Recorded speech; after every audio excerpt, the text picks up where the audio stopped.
Hello again everyone, Edwin Learnard back once again.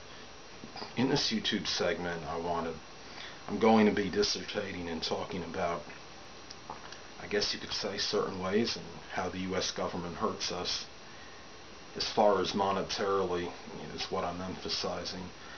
Now recently I had a conversation with a friend, and coupled with something online that compelled me to write this. Now recently the United States gave a $1 billion aid package to Ukraine. Now, I'm not sure of all the nuances of this deal, but even if it is a loan, America is still $1 billion out of what they had prior to this deal. What I want to basically emphasize is it just seems like, I don't have a problem with the United States, the government, being philanthropic and helping other countries out, but not at the expense of our own country. Now, according to an October 2013 report, the U.S. debt currently stands at over $17 trillion, and this actually went up $300 billion in October of 2013 to get to this point, because there was some deal or something that was made that made it increase by that much. I mean, this is an exorbitant amount. Another thing is, I'm sure a lot of you remember AIG, stands for American International Group, and the U.S. had funded about $182 billion for them at one point. They got paid back, they were recompensed. The U.S. wound up making a profit of $22.7 billion on this. The thing about it is, I just feel like these companies, prodigious companies that wind up in some kind of financial state where they're at a loss, they want someone to bail them out, and a lot of times they get this help and the government will quickly acquiesce to this. What I have the problem with is that the little man really does not seem like gets as much help as he or she needs in a lot of cases. There's going to be one example I want to give you. I think this is a good one. Now, I can't say this is uniform for everybody, but for a number of people, if somebody receives Social Security disability, the way that's calculated is that they take the average of what the person made over a period of time. They take that raw average without factoring a cost of living increase. So let's say if somebody worked from 1985 to 2005 and their monthly average was $800, and say that middle or median year was like 1995, which it would be around there in this case, and say that they were making about that amount. Median and mean are two different things, I understand. I'm throwing this out a little arbitrarily, but just a rough approximate idea here. Now let's say, 1995, that person was making like $800 a month. Now, if that average is $800 a month, and that person, say, hypothetically receives their first disability payment in 2010, well, obviously that's 15 years from that point in time. Now, correct me if I'm mistaken, but that $800 then is not worth that amount in 2010. Now, the general rule of thumb is that as far as the cost of living goes, prices on things generally double every 20 years. So in 15 years, let's say that the wages should be going up 1.75 times the amount of what that person made from 15 years ago, say from 1995 to 2010. Well, that $800 should have been more like $1,400 for that person. That's what that first payment should have been, but it doesn't work out like that.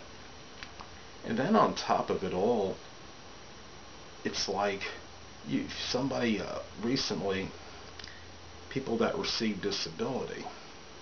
Now, like I said, I believe this is fairly universal and uniform for people that get disability. but at the very least, I believe the majority, if not all people on that, they got a 1.6% increase from the previous year, whatever their previous monthly amount was.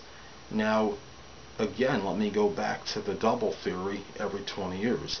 If things are supposed to go up by 2 times in 20 years, then for me, that's like, it should be an increase of about 5% every year as far as your wage goes. So let's say somebody was getting $1,000 a month in disability, and they got their 1.6% increase, which made it go up to $1,000. I guess that would be $1,016. Well, the reality is it should have really gone up by $50, which would be 5% on top of the 1,000. But it doesn't work like that, people, and it's just I think it's almost I know it's not a legal crime. It's not in terms of legalities, but it almost seems like one, considering that a lot of people that are affluent get certain tax breaks and things like of that nature. These prodigious, massive companies get all kinds of help when they need it, but somebody like people, on the downside of life, don't really get the immense help that they truly deserve. Now, another example is that this was based on a July 2013 blog I saw on CBSNews.com, that the average apartment rental per month was $1,231. Now, the federal minimum wage is $7.25 in many states. It's $7.25 per hour. Now, let's say hypothetically, for some reason, a person is unable to find work where they can make a substantial amount of money, and they have to succumb, I guess, lack of choice of a better word, succumb to the $7.25 an hour. Okay, that comes to $290 a week. That would be $1,160 every 4 weeks. That would be $1,260.96 for a month. And that amount, let's say that person was taxed, say, 10%, because they're not making that much money. I'm just going to throw that out arbitrarily. I don't know what the exact percentage would be, and it could vary from people to people. But that comes, if you subtract 10% from that, that comes to $1,134.86. And that amount is less than what the average apartment rental would be. So it's almost like it's set up, if somebody is in dire straits and can't seem to find work for some reason because some situation happened. Let's say hypothetically somebody got thrown, 17, 18-year-old kid got thrown out of their house or something. I guess it would be 18 legally, maybe, I don't know, but whatever the minimum age might be that they would have to leave. They didn't get great grades in school. They were unable to find funding for college, or trying to find some kind of feasible work for themselves. It can be very difficult. Another thing is, now, this may vary state to state, but in Tennessee, obviously, all states have certain statutes. They have certain, I guess, policies regarding food stamps. What hurts is that I looked online yesterday. I don't remember the exact amount. It seemed like maybe for one person, the net maximum a person could make in order to qualify and meet the criteria to receive food stamps was somewhere between $950 and $1,000. I don't know that 100%. I think it was around that amount. What kills me is you see somebody, say, go into a place, go into a food stamp place, they pull in with driving some, fancy car, Cadillac. They go in there, they meet all the credentials and qualifications to receive their food stamps, supposedly. Now, there's some people that are fallacious, of course. You have fraud that goes on, obviously, day to day. It's nothing new. What hurts me is that somebody can go into a food stamp office and they're being honest and truthful, and they might miss the criteria, the minimum or whatever that maximum amount to make and receive food stamps. They might make $10 a month over than that. They won't get their food stamps, but somebody can go in there and somehow falsifies documents or whatever they got to do, and tells them a lie, and they get out and they might get the maximum benefits, and the person that was being veracious and honest was punished.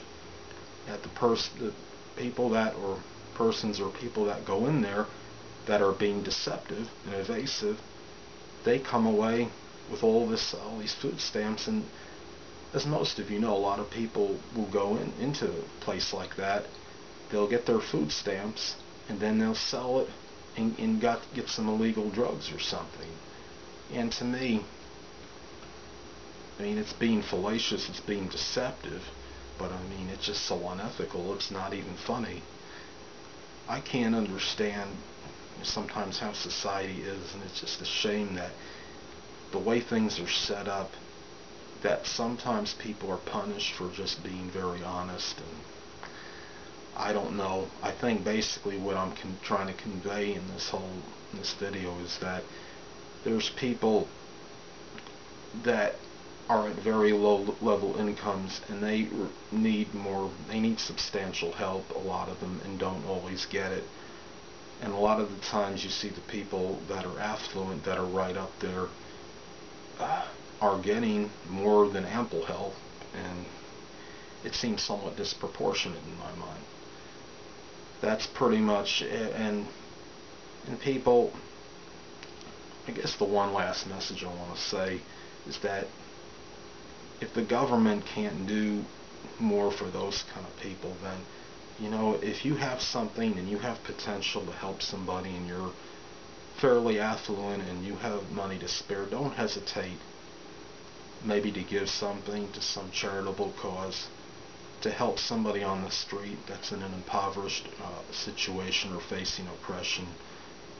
I know you can't help everybody out there. No one expects anybody to. But just help the ones, if you can, help some people that are unable to help themselves. I'm not saying give money to somebody that's going to go out and buy crack with it.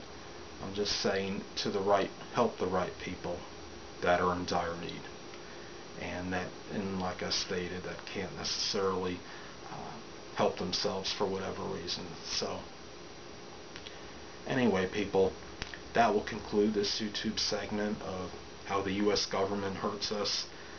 And until next time, people, this is Edwin Learnard. Stay well.